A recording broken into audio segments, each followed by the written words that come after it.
everyone, and welcome to today's SANS Threat Analysis Rundown.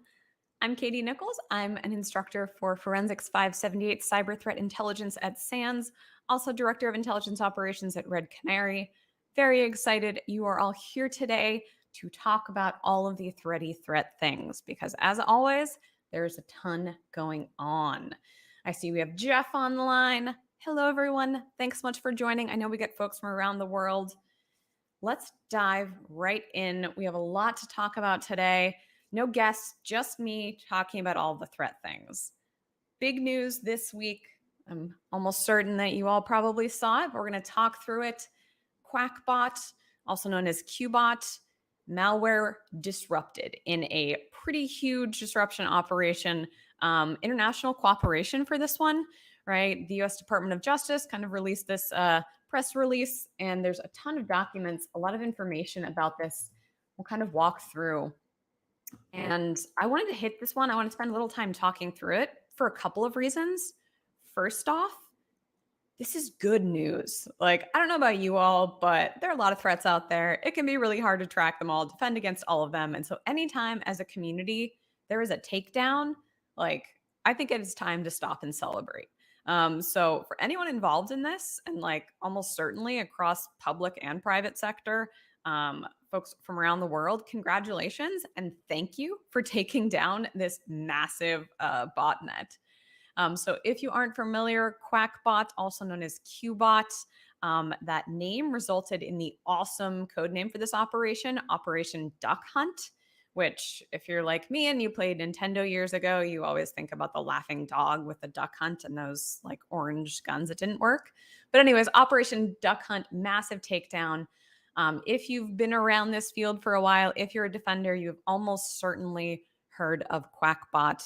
I say Qbot because I'm lazy, but a little bit of background in this press release. Right, this has been one of the most annoying malware families. It's created a botnet over the past couple of years. And there's so many aspects to this story that I think are really interesting to think about.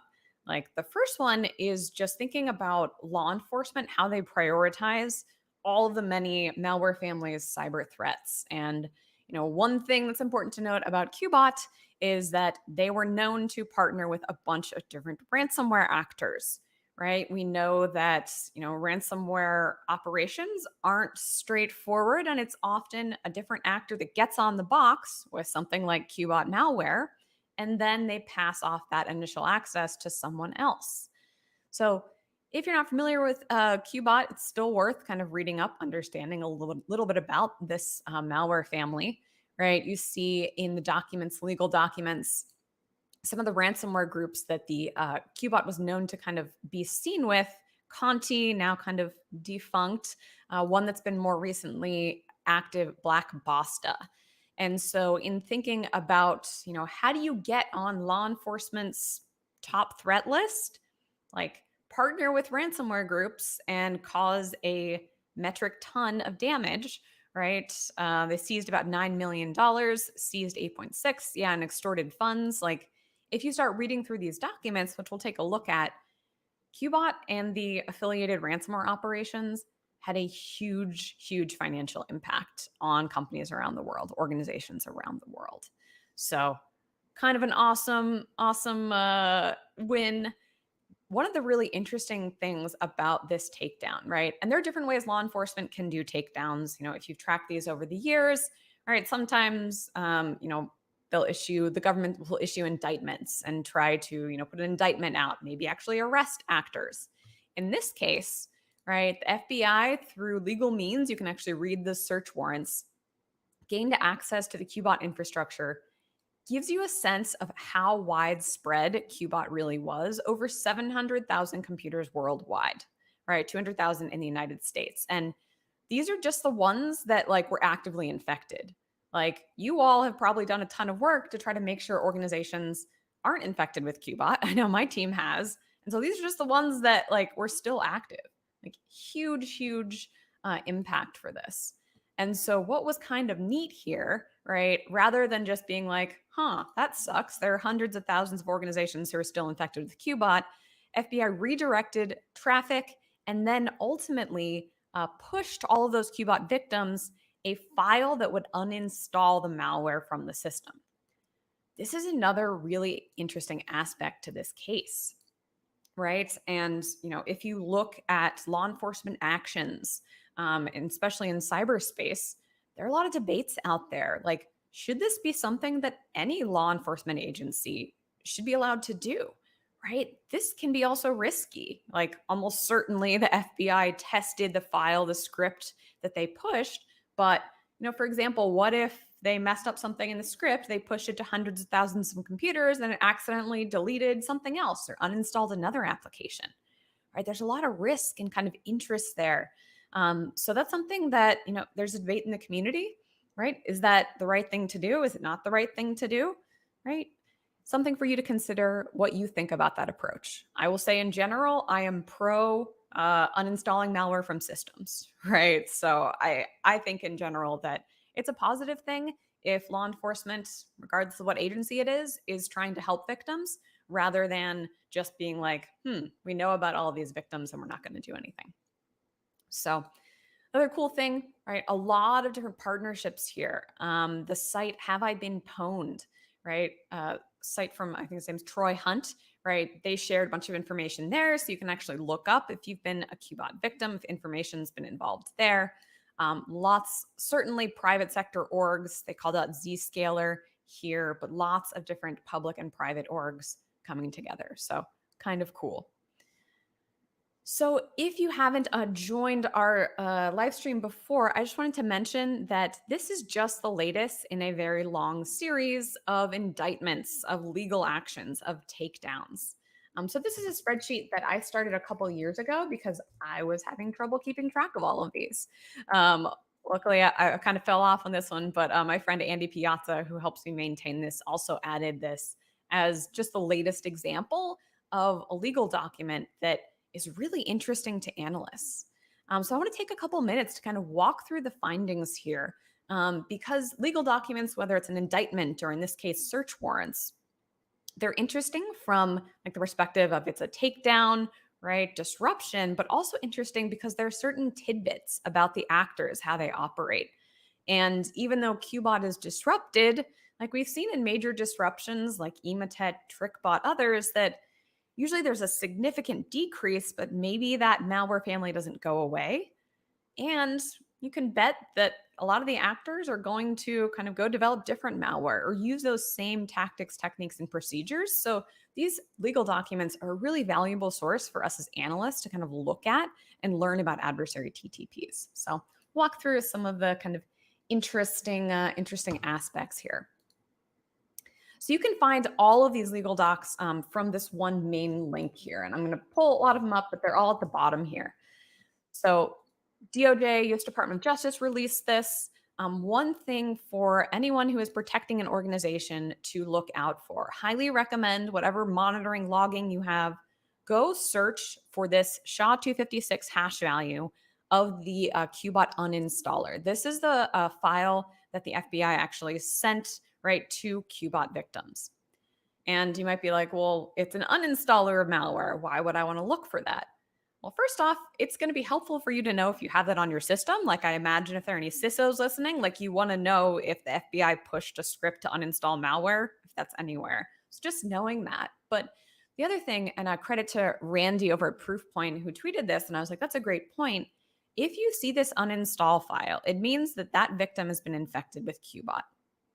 Chances are there could be some other malware or threat actor on that system because however, right, the Qakbot malware got on that system, maybe it was an unpatched vulnerability, maybe a user that's happy clicking on phishing links, right? So I think anytime you see this uninstaller, if you see this in your environment, it's worth taking a closer look at that victim. See, are there any other signs? Can you hunt for any other signs of malware, anything else unusual? So I think it's worth taking some time to look at that. Right, at the bottom of this page, you can also see all of these juicy legal documents. I know like you might be like, you're such a nerd, but they are juicy. They're really, really interesting. So let's dive into a couple of these and take a look at some of the details, right? Again, these are search warrants for the uninstall file, for the server, and then the virtual currency. So in these search warrants, right, they have to provide a lot of background, right? So you'll get background if you're not familiar with Qbot, right? The ransomware groups they've cooperated with, the extent of victims, right? And so it's interesting. This also speaks to kind of the importance of public-private cooperation, right? So there are examples in this document of a company like Victim A, located in some locations redacted, was the victim of a Conti ransomware attack, right? Clearly, they let the FBI know, they investigated, right? And you can see details about, okay, they were demanding a ransom of $100,000, right? Okay, they actually deposited 48,000 to the actors. So this can give you a sense of the types of intrusions that, even if you're in private sector and you're like, man, I'm really sick of getting compromised by these adversaries, an example of how, potentially cooperation with law enforcement, whether that's FBI or another agency if you're in a different country, right? Maybe someday your anonymized company could end up in a document like this.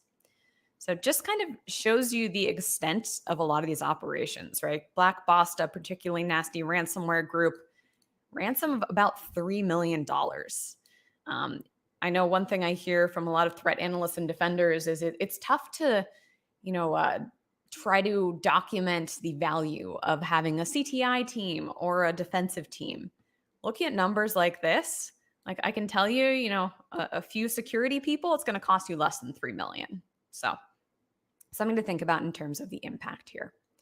Right? You can also get knowledge of how the Qbot infrastructure was set up, how the malware worked, and again, yes, Qbot's disrupted, but chances are other malware families are going to use a very similar type of setup, right? Tier 1, Tier 2, Tier 3 servers.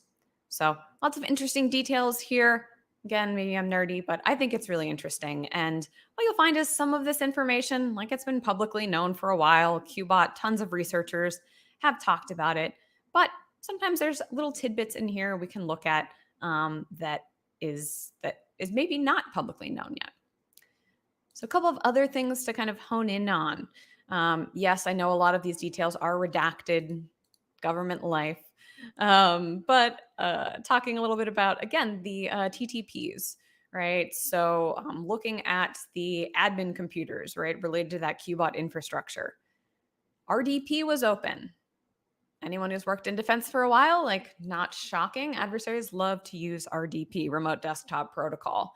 So some details there. Other aspects, right? And you'll see that these are kind of written from the affidavits or the person who's writing this affidavit. So probably an FBI agent in this case, right, to their experience.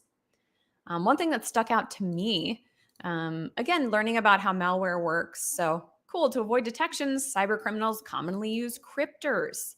This is something that my team sees quite a bit. There are these cryptors, which can be either services or tools where, if I'm an adversary and I don't want my malware to be detected, I can use one of these cryptors. They often will advertise themselves as making your malware fully undetectable. Examples like Pure Cryptor is one, for example. And why this is relevant, if you've never heard of a cryptor, definitely worth looking into. One of the things my team has found is that these cryptors actually have a lot of repeatable patterns, right? That they'll use a certain command line or there's something you can look for.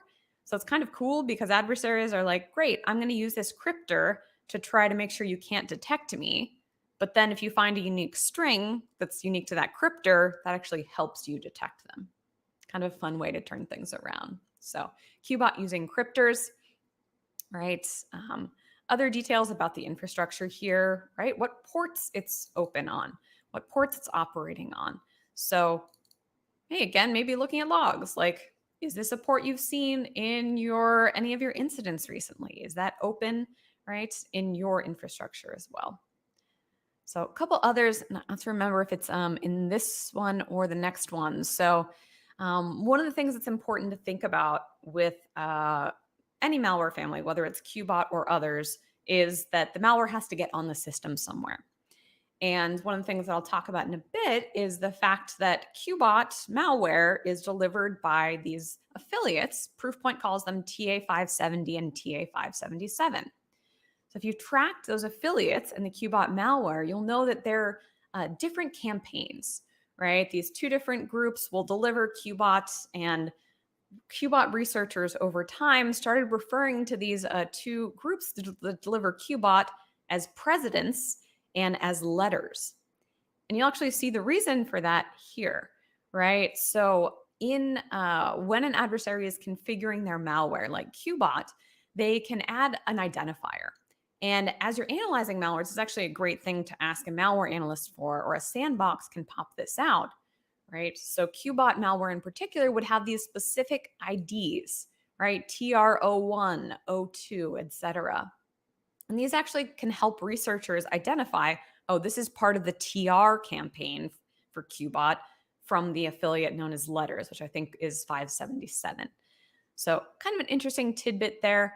The other main affiliate that delivered Qakbot was what analysts commonly called presidents, because the identifiers use the name of US presidents. So it would be like Obama 121, or Clinton, I think, was one of them as well. So kind of an interesting tidbit. Again, if you weren't familiar with Qakbot, understanding how it works, because even if we don't see much Qakbot in the future, understanding that there are these unique identifiers in the malware that can help us figure out a little bit about what that campaign is, that's really useful. A couple of folks on Twitter have been commenting on this. One thing, credit to Nick Carr over at Microsoft. He called out an interesting aspect of one of these warrants, right, which we'll dive into. So one of the things the FBI was able to gain access to was the actual Qakbot infrastructure itself, right, the administrator's machines. And so they took a look at chats, right, between the actors. And they also found, interestingly, a directory containing a few files holding information about virtual currency wallets. A couple people laugh at this next part, right? One of the files, license.txt. A different file, payments.txt. What do you think payments.txt stands for? List of payments they've made or they've received. And a lot of people, if you haven't done incident response before, you might look at this and be like, this is ridiculous. An adversary would never name their payments information payments.txt. If you've ever done incident response before, you might be saying like, yeah, they do. They absolutely do. And the thing I always say is like, adversaries have to stay organized too. So, hey, I don't know if it helps, but payments.txt, maybe that's an interesting tidbit to pull away from this one. Other aspects, again, adversaries kind of staying organized. One thing that Nick Carr called out that I thought was pretty funny is that they actually, the adversaries had different subdirectories named clean and dirty, right? Just to help them kind of figure out, okay, is this funding source, right, the dirty source? Have I laundered it yet, or is it clean? Again, adversaries have to stay organized. So that's an example of the kind of thing that a lot of the time we're not going to get in normal threat research, cyber threat intelligence reporting, that you might get from one of these indictments, or in this case, a search warrant. So lots of interesting tidbits. I think it's really worth a read. Again, from that initial link that we shared, that Qakbot resources link, you can find links to all of these.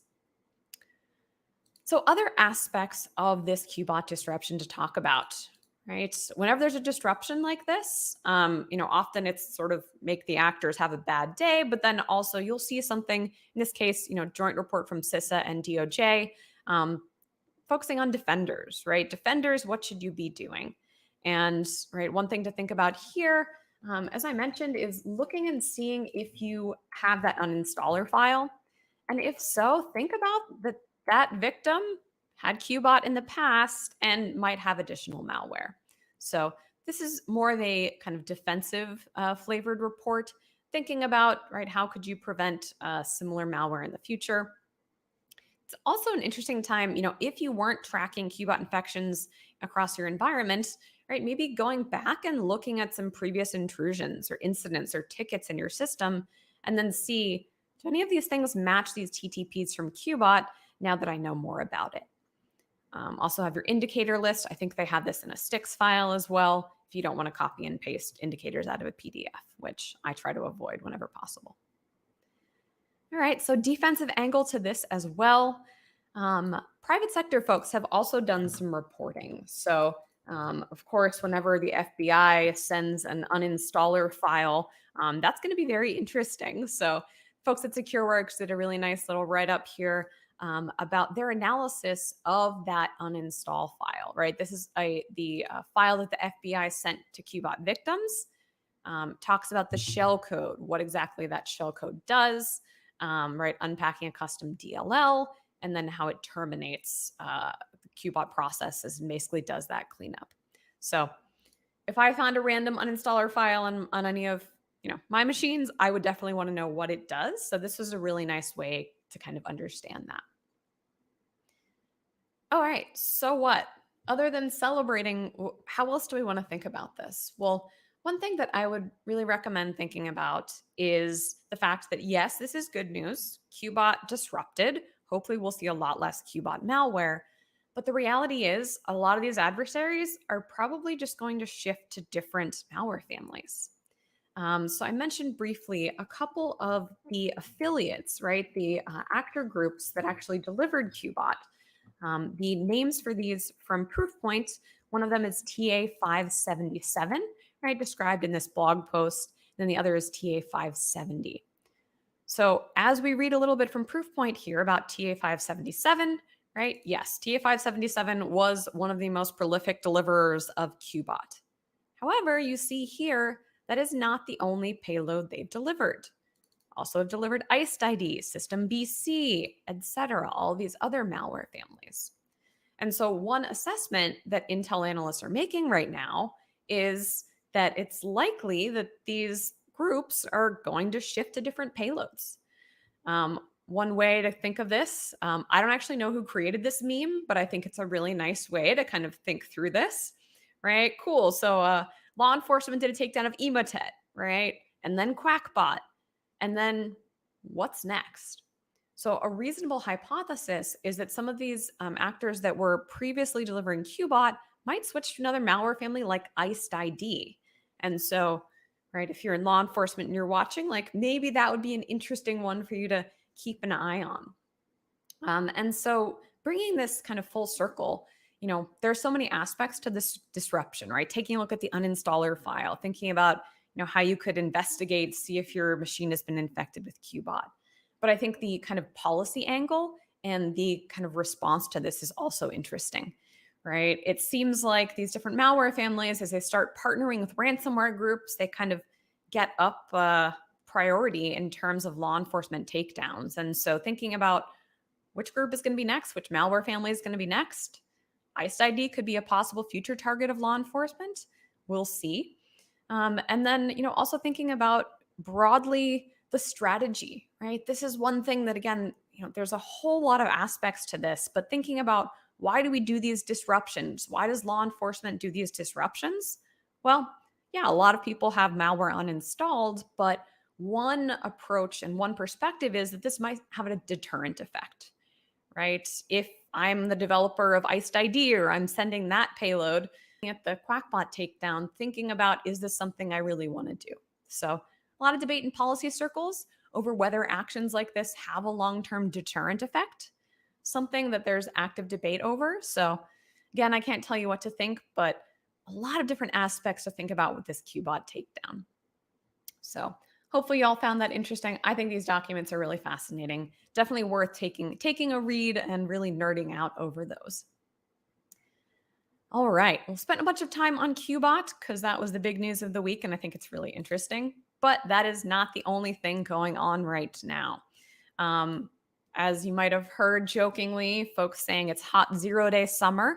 We are right before the Labor Day weekend in the United States, late August, and the vulnerability exploitation has continued through the summer. So I wanted to highlight a couple vulnerability-related reports for you. This one has actually been ongoing for a little bit. Hopefully, if you have a Barracuda ESG appliance, you have heard about this one and you have taken action. This has been active, out there for a couple months now. But this was a great report from Mandiant on the group, right? The UNC 4841. I believe that they've affiliated this to likely Chinese actors. China Nexus, right, is what they said. So this is the group that was actually exploiting this vulnerability in the Barracuda appliance. So this is a really interesting piece, again, because it talks about a lot of the TTPs that this group uses. And so even if, you've used a Barracuda appliance, maybe you've, made sure you're not vulnerable, interesting to think about the TTPs this group has used to try to protect in the future. One thing I really liked in this piece was a timeline. Love a good timeline, right? This is showing the in the dark blue the activity levels from this group and the number of victims. Always interesting as you're doing kind of time-based analysis. This is something we talk about a lot in Forensics 578. Sometimes there'll be gaps. So for example, the Mandiant analysts highlighted in January 2023, there was a little bit of a pause in activity towards the beginning of Chinese New Year. Now we have to be cautious with this kind of analysis. We're not saying oh, it's Chinese New Year and these actors were quiet, so it's definitely Chinese actors. No, that'd be one piece of evidence in an attribution assessment. But also interesting to see gaps in public notification about this vulnerability, right? When the patch was deployed. So interesting to look at these temporal patterns. So blog post from Mandiant, great kind of reference. As always, we want to think about, does this fall into my threat model, right?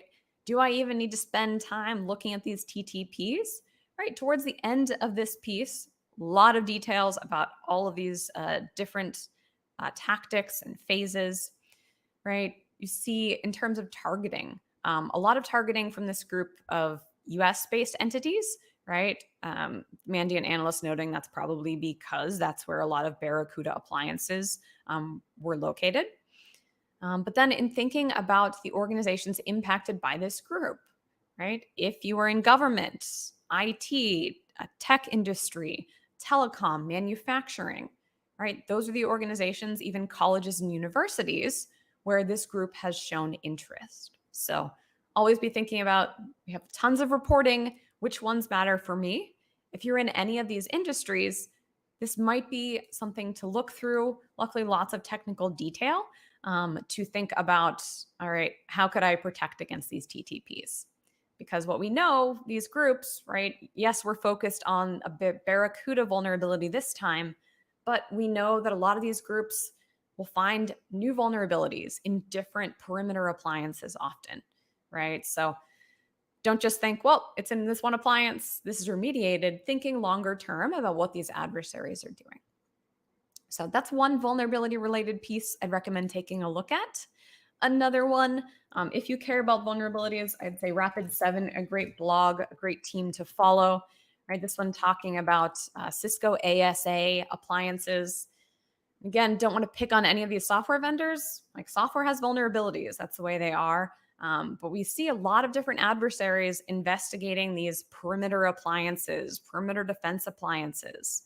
Some of the challenges that a lot of these don't have traditional endpoint monitoring, right? And so that makes them a particularly great foothold for adversaries to get into an environment. Right, so thinking about these, adversaries conducted credential stuffing attacks using weak or default passwords. We say it over and over, but enabling multi-factor authentication and strong passwords can protect against a lot of these exploits. Again, in thinking about threat modeling, does this actually affect my organization? This was one where the exploitation, no clear pattern amongst target organizations. Hit a lot of different organizations, different sectors, so probably more opportunistic. So this is another one. If you have a Cisco ASA, highly recommend taking a look at this report, making sure that you haven't been exploited. All right, y'all have been quiet in the comments, so audience participation time.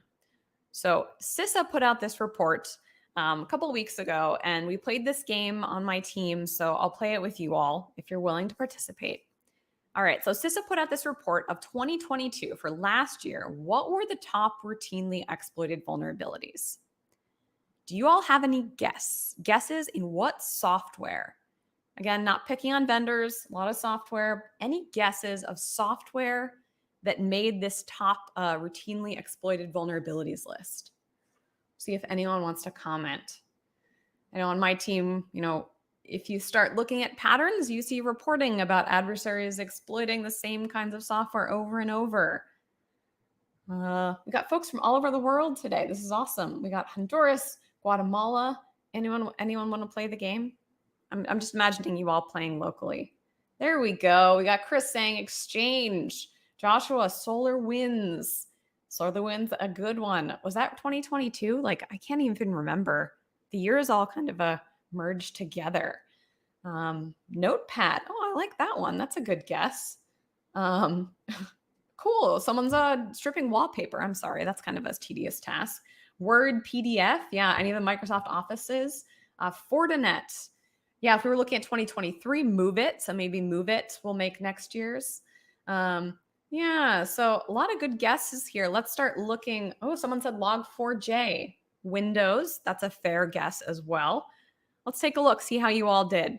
And you can play this amongst your team if you want. So scrolling down, we got Fortinet. Again, not picking on any company, but we know this is where adversaries like to focus. I saw Microsoft Exchange. Yeah, proxy shell, right? That continued into 2022, right? Started in 2021, but I think what this report shows is like just because, like this Fortinet CVE was from 2018, still routinely exploited in 2022, and like I'm just guessing that it's probably still exploited today, right? Others, Manage Engine was a big one. Atlassian Confluence. Someone mentioned Log4j. Yeah, I remember that one. That one was a lot of fun. So it's a little bit of a trip down memory lane. So worth taking a look here. We like to focus, right? A lot of us were joking like hot 0-day summer. We focus on the 0 days, but the reality is that vulnerabilities that are right from 2018, 2019, 2021 are still likely being exploited by adversaries. So definitely worth taking a look. And the reality is that if adversaries are trying to find vulnerabilities in a lot of these same systems now, like these are still systems that you want to make sure you're monitoring, right? Thinking of how you can mitigate future exploitation. So thanks for playing along. Y'all did really well.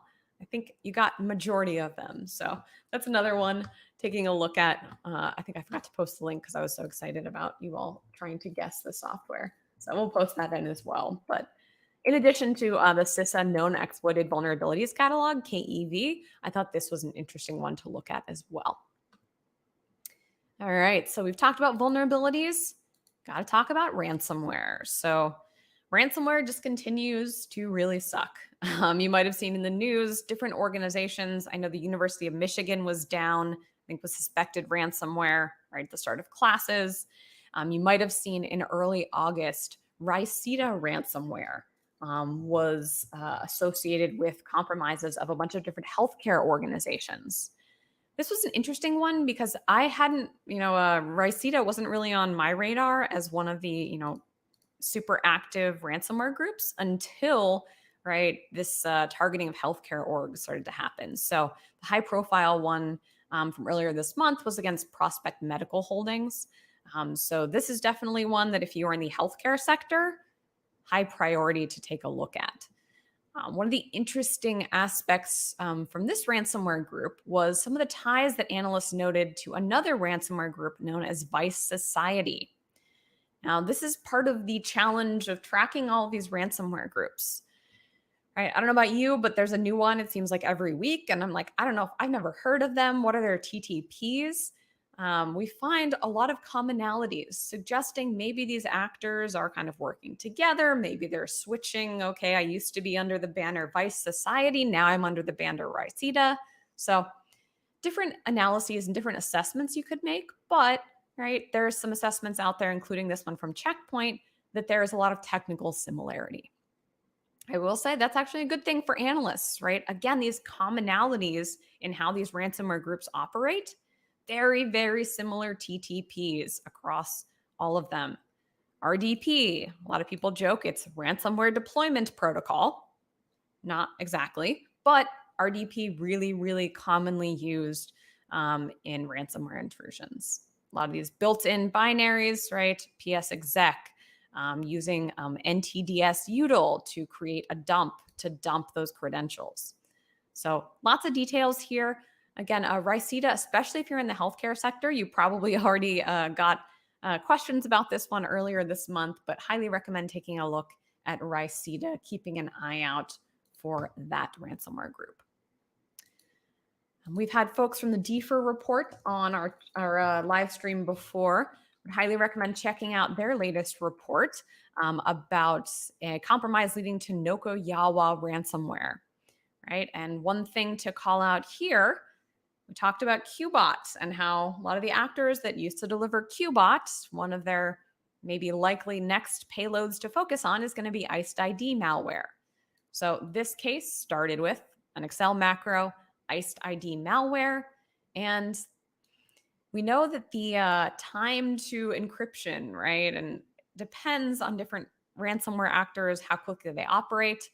This was a rough one, right? Final ransomware 12 hours after the initial compromise.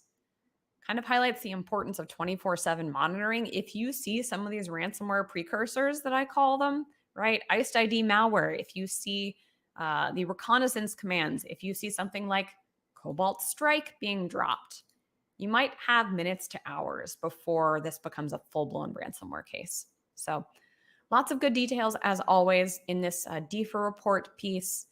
What you'll start to see if you've looked at these, I think they actually had like a challenge on Twitter X now of name some of the discovery commands that the adversaries ran. These are the same ones that we see over and over. So again, bad news, ransomware actors continue to be rampant. Good news, these behaviors are very detectable. So another great kind of tactical reference if you want to try to prevent ransomware.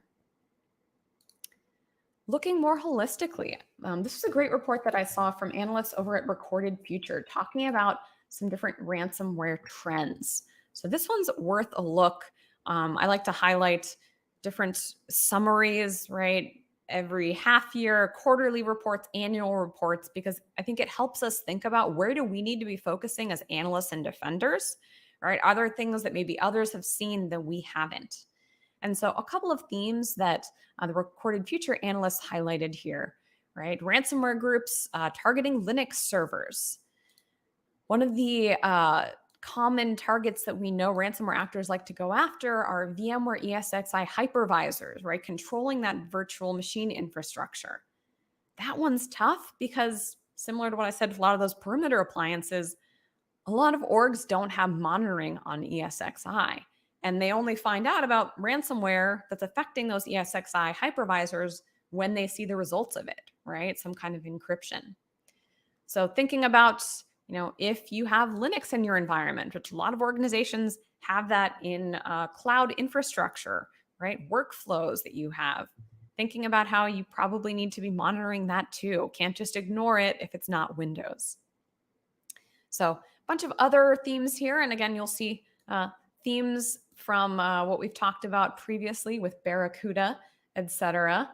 Other themes here, we can't just look at the ransomware itself, right? I like that the Recorded Future analysts also talked about info stealer malware, which is often seen as a precursor to ransomware. Thinking about top ransomware families here, Lockbit, AlphaV, also known as Black Cat, has been pretty rampant lately. So always good to keep an eye on the top ransomware groups, thinking about, do we know their TTPs and especially their precursors? So other aspects here you can take a look at. Again, Linux targeting, if you have Linux in your infrastructure, might be something you want to take a look at.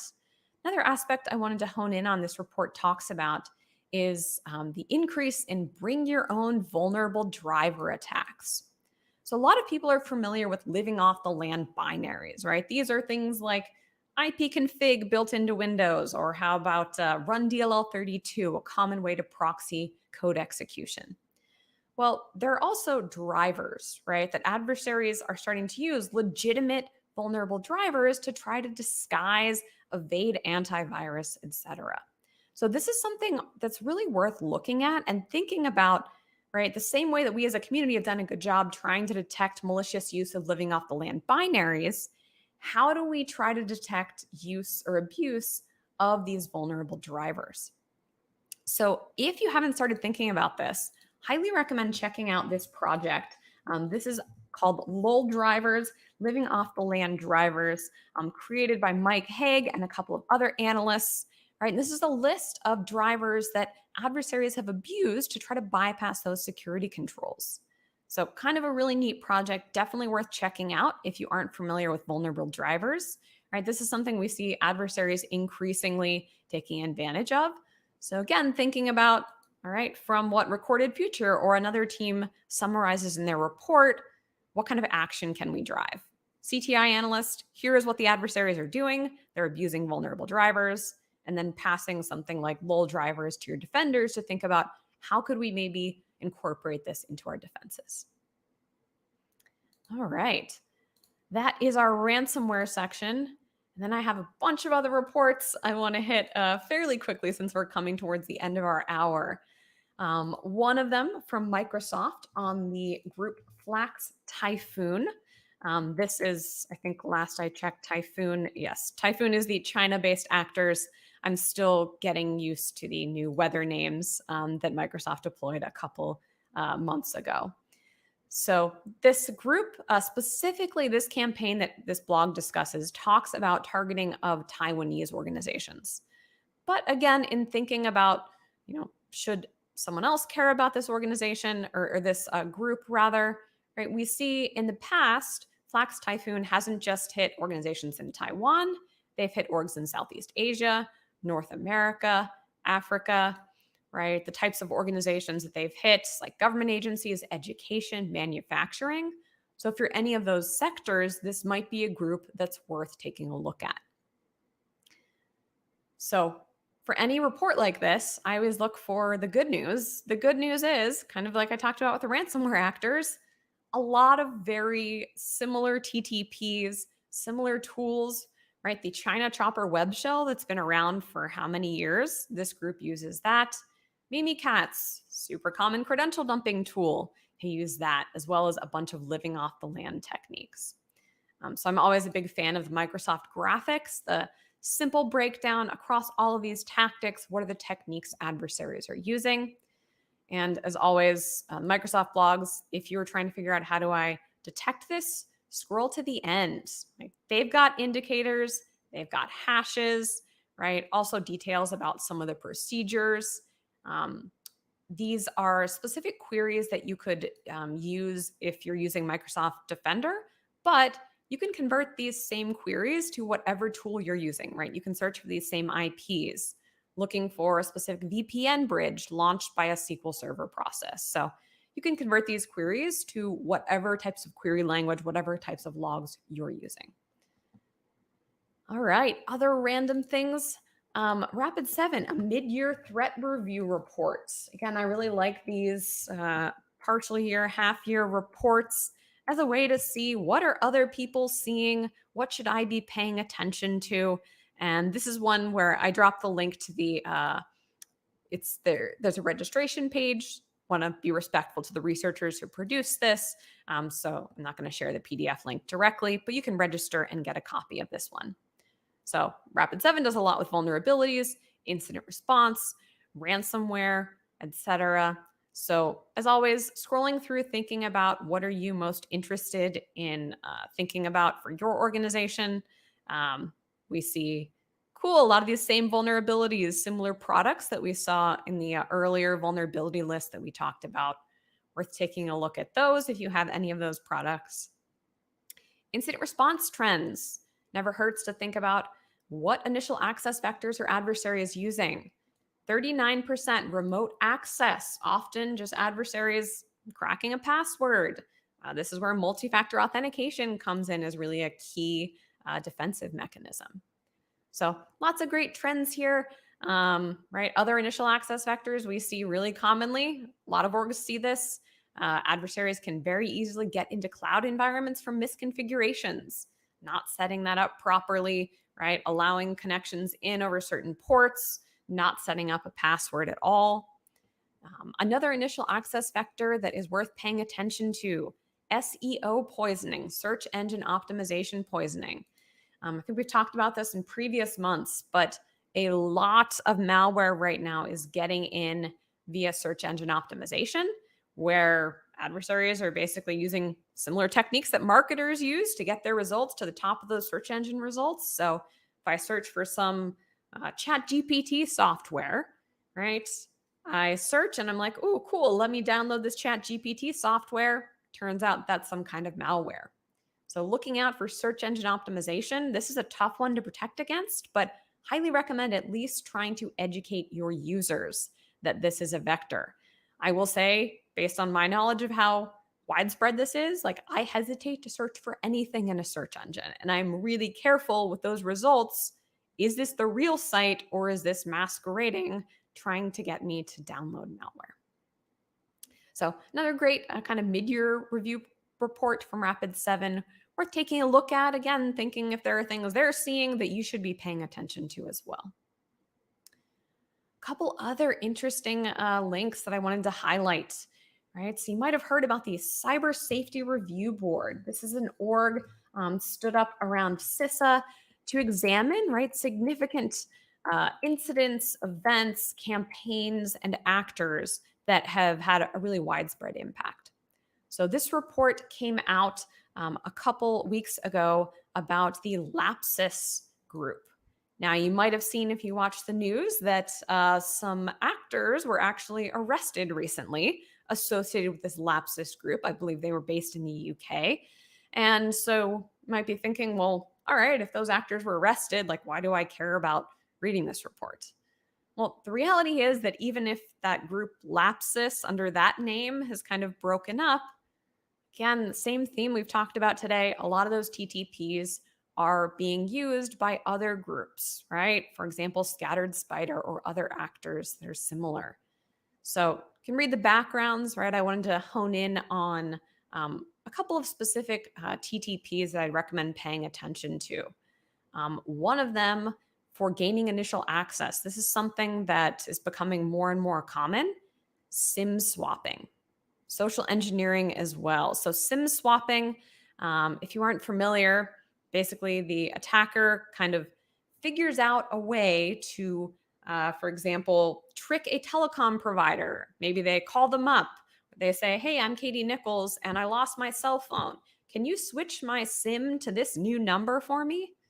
And if they have collected information about me, maybe they can be successful. And basically, they have control of SMS messages, maybe MFA messages, etc., if they can do that SIM swap successfully.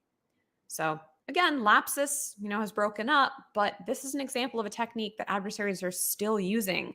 Can be really tough to try to detect this, but this is again where maybe user awareness comes in. Thinking about, hey, if your users see a weird message on their cell phones saying like, your service has been transferred, letting the SOC know immediately, right? This is also something where telecom companies are working on this problem as well. So Lapsus report, 59 pages, a lot there, but just one example of a highlighted TTP, in this example, a technique and a procedure, doing SIM swapping. Couple other reports. AI. I was so happy to see this report from Mandiant. I know AI is a hot topic right now. Like, we should all be looking at AI, how it can make our lives easier.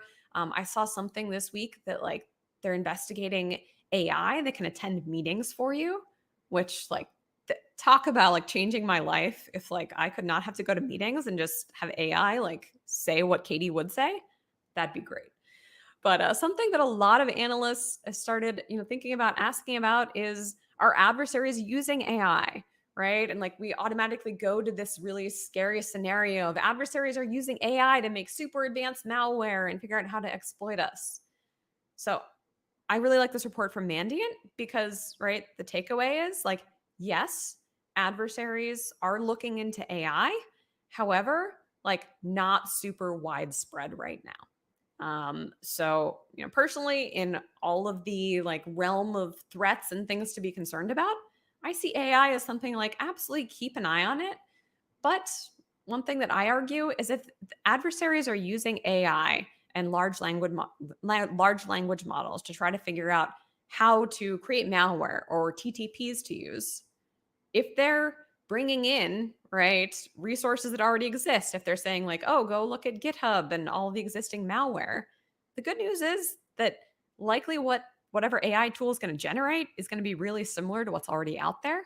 So if you can detect things that are already out there, I would argue that's a great way to detect against AI generated malware. So worth thinking about. Again, it's worth thinking about how AI can kind of improve our lives, make analysts' workflow better. But I would say we probably don't need to freak out and panic that like the sky is falling right now in terms of adversaries creating like undetectable malware with AI. So worth a read thinking about AI, how your org uses it. As I mentioned, like one common AI challenge right now is that everyone's curious about it. So they search for Chat GPT. Adversaries know that everyone's searching for that in search engines. And so, cool. They use search engine optimization and then send you a stealer, right? Based on that Chat GPT search term. So, AI is something to continue keeping an eye out. Another aspect to keep an eye out. You might have seen this announcement. I'm a big fan of Excel. Love me some Microsoft Excel. Right? We would argue that spreadsheets one of the best tools for CTI analysts, but not super happy to hear that the Python language is going to be combined into Excel. When this came out, like many defenders, myself included, were like, awesome. How are adversaries going to exploit this? Like, great, they can just run their Python code in an Excel doc. Awesome. So this is something, I don't know that I've seen reports of adversaries using this yet, but something to kind of keep an eye out for adversaries embedding Python in an Excel file. Our work is never done. All right, we're coming up towards the end of the hour. We have covered a ton. So I just wanted to talk about a couple of upcoming events. So September is almost here. There are tons of conferences in September and October. I just wanted to highlight a couple that I think are really interesting to Intel analysts. Cyber WarCon, this is an awesome one led by John Holtquist. This is very low cost virtually, and you also get some like cool socks usually. So this one focuses on cyber war, a lot of disinformation, and a lot of advanced persistent threat actors. So they're in person and virtual. Another one that I will actually be facilitating a panel at, MITRE Attack Con. So if you're a fan of MITRE Attack, this might be one to tune into. There's in person and then totally free online. So virtual registration opening later in September, but this is a good one to get on your calendar. Not just focus on MITRE Attack, but there's a lot of threat briefings there talking about how organizations actually use MITRE Attack. So that's another one in the fall to kind of, I would say, save the date for that I will be attending myself. Tons of SANS events coming up as well. These SANS OSINT summits. And we know OSINT, very complementary field to cyber threat intelligence. So highly recommend this one. The SANS OSINT summit coming up September 22nd. Totally free online. So register for that one. And then, of course, I'm biased, but one of my favorite events of the year, the SANS CTI Summit. We are already starting planning for that. It's going to be January 2024, but our call for presentations is open now. So a lot of you know a lot about threats. If you have something to share, we are looking for all kinds of presentations, right? If you have a case study, if you have an interesting cyber threat intelligence application, I'm always a sucker for talks that talk about like taking lessons from another field like real estate and applying it to intelligence, right? How have you operationalized intelligence? How do we measure intelligence? Any of those areas, we would absolutely love to see your proposal. You don't have to be an experienced speaker, right? We assign mentors. So I would really encourage, if you've ever been like, oh, I'm nervous, but I'd really love to speak, throw your proposal in. We would love to take a look at it. If you get accepted, we will assign you a mentor from our board to help you kind of craft your slides, make sure you have an awesome presentation and a great experience. So SANS CTI Summit. It's going to be, I think it's January 29th, 2024. You can mark your calendars, but definitely would love to see proposals from any of you. Whew. All right. That was a lot, y'all. That's all I have for today. Hope to see you at a future STAR live stream. Until then, I'm Katie Nichols. Have a great day, everyone. Take care.